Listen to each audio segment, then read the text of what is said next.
కార్తీక మాసంలో కార్తీక సోమవారం రోజు పలు ఆలయాలలో ఘనంగా శ్రీ సుదర్శన హోమం, సామూహిక సత్యనారాయణ వ్రతాలు, వనభోజనాలు నిర్వహించారు. నాగర్ కర్నూలు జిల్లా కొల్లాపూర్లోని శ్రీ కోదండరామస్వామి, మాధవస్వామి ఆలయాలలో కార్తీక సోమవారం సందర్భంగా శ్రీ సుదర్శన హోమం, సామూహిక సత్యనారాయణ వ్రతాలు, వనభోజనాలు నిర్వహించారు. దంపతులతో సుదర్శన హోమం, సామూహిక సత్యనారాయణ వ్రతాలు నిర్వహించారు.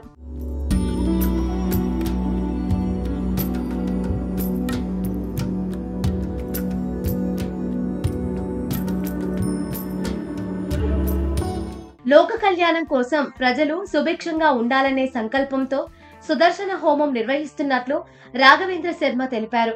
కార్తీక మాసంలో ఉసిరి చెట్టు కింద సామూహిక సత్యనారాయణ వ్రతాలు చేయడం, అలాగే వనభోజనాలు చేయడం కుటుంబ శ్రేయస్సు కొరకు ప్రతి కుటుంబం సుఖ సంతోషాలతో వర్ధిల్లుతాయని అర్చకులు సుబ్బరామయ్య శర్మ తెలిపారు. కార్తీక సోమవారం పరమశివుడికి పవిత్రమైన రోజులు అన్నారు.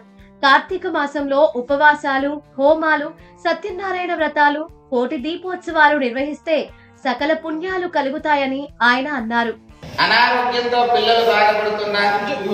ఇక వివాహానికి కానీ, ఉద్యోగానికి కానీ, వ్యాపార అభివృద్ధికి కానీ, తెలిసి తెలియని భయాందోళనలు కానీ ఎన్నో రకాలైనటువంటి ఉపయోగాలు మనకి సుదర్శన హోమం చేస్తే లభిస్తుందనేది పెద్దలు, శాస్త్రజ్ఞులు, పండితులు చెబుతున్నటువంటి విషయం.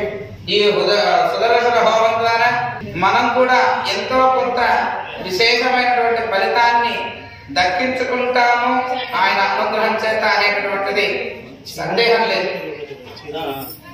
పరమ పవిత్రమైన సుదర్శన నారసింహాన్ని, సుదర్శన శతకాన్ని, సుదర్శన మూల మంత్ర హవనంతో కార్యక్రమాల్లోకి మనం అడుగు పెట్టబోతున్నాం.